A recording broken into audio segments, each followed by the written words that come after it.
Breaking news today as we got a exclusive statement from the Outsourcing Facilities Association on the judge's ruling in district court in Texas yesterday, effectively slamming the door shut on their lawsuit over the tirzepatide shortages.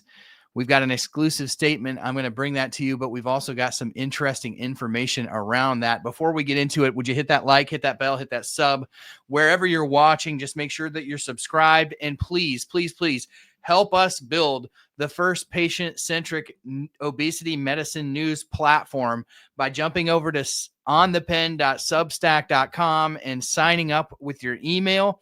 It's completely free. There is a paid version if you want to really get in and support our work financially, but you can support us just by helping to grow that Substack. All you do is put your email in at onthepen.substack.com, and you'll get all the news that we publish directly to your email inbox. There's no algorithm determining whether or not you should see what we're putting out or not. Just all the news in your inbox for you to get through. So please, thank you for those who have helped get us to number 4 on the Substack list in just 2 weeks. We're 4th in the whole world in the medical category. So please jump over there and help us get to number 1 within the next couple of days here. But let's get into the news.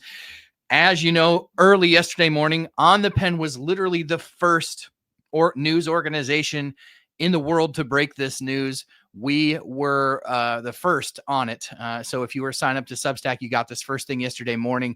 And we learned that a federal judge, Judge Pittman in the Northern District of Texas, issued a sealed ruling in the case between the OFA and the FDA, denying the OFA's motion to reinstate tirzepatide on the official drug shortage list. Now, again, that opinion is sealed. We don't have the judge's reasoning, but we do have a verdict that we confirmed with the OFA yesterday. And today, we actually have a exclusive statement from On the Pen, from the Outsourcing Facilities Association to On the Pen.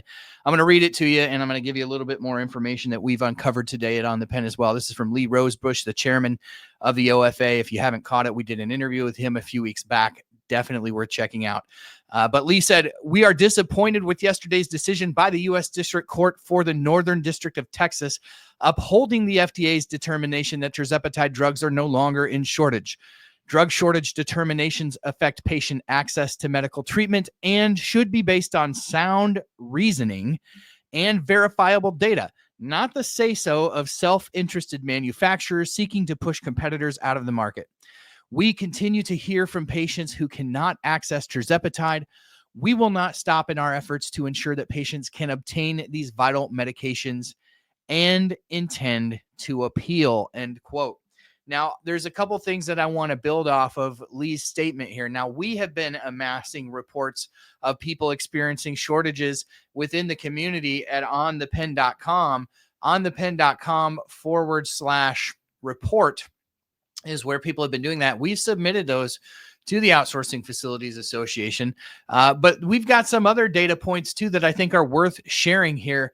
We heard this week from Anthem and Carelon RX information that they sent out to their members, that informing them that GLP-1 medications, including branded tirzepatide, Mounjaro, Zepbound, are temporarily unavailable for home delivery due to what they described as a nationwide shortage. Their announcement is listed in my Substack, and you can go look at it for yourself. But even crazier, just yesterday, we got a viewer that sent an email that came out from Eli Lilly yesterday. This viewer was requesting updates from Eli Lilly on the 15 milligram. And I'm going to quote from this email. This is Eli Lilly in the email back to this patient.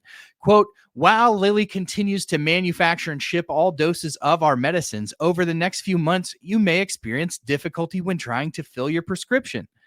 We are working with purpose and urgency to help meet the surge in demand and to minimize disruptions in the treatment plans for everyone who relies on our medicines," end quote. That statement is from the manufacturer itself, Eli Lilly, and it's clearly acknowledging that there are supply constraints with these medications.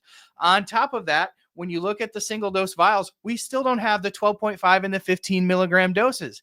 At the time of recording this video, there are the 2.5 all the way up to 10 milligrams, but we still don't have the 12.5 and 15. And there are a lot of you, let me know in the comments of this video, if you are somebody who is on the 12.5 or the 15 milligram dose of Zepbound or Mounjaro. So even if you have the prescription for this, and even if you're going through the official channels, your treatment plan might not be supported with the product that you actually need. And this is at the heart of this entire case. So an extremely disappointing outcome yesterday, especially considering some of the things that we covered in the last week, especially in the transcript that we covered on our Substack. Basically, the judge in that case noting that the information from Lilly provided to the FDA was suspect.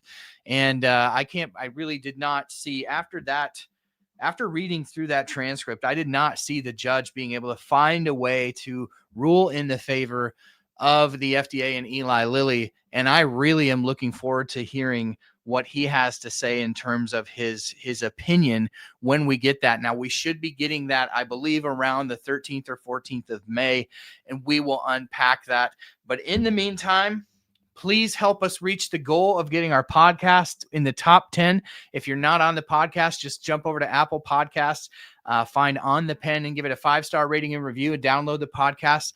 I'm hoping to get in the top 10 in podcasts and the top 10 on Substack by the time I'm 40, which is 1 month from yesterday. 1 month from yesterday. Yes, that's right. June 7th, I will be 40. We already cracked, like I said at the outset of this, we're cracked the top 10 on Substack. We are actually number 4 today. I believe that we can get there with your help today. If you just jump over to substack.com and give it a follow, share an article, do whatever. All you have to do is just sign up. That's going to help us grow. You help us grow, we're going to get to number 1. Can you believe that?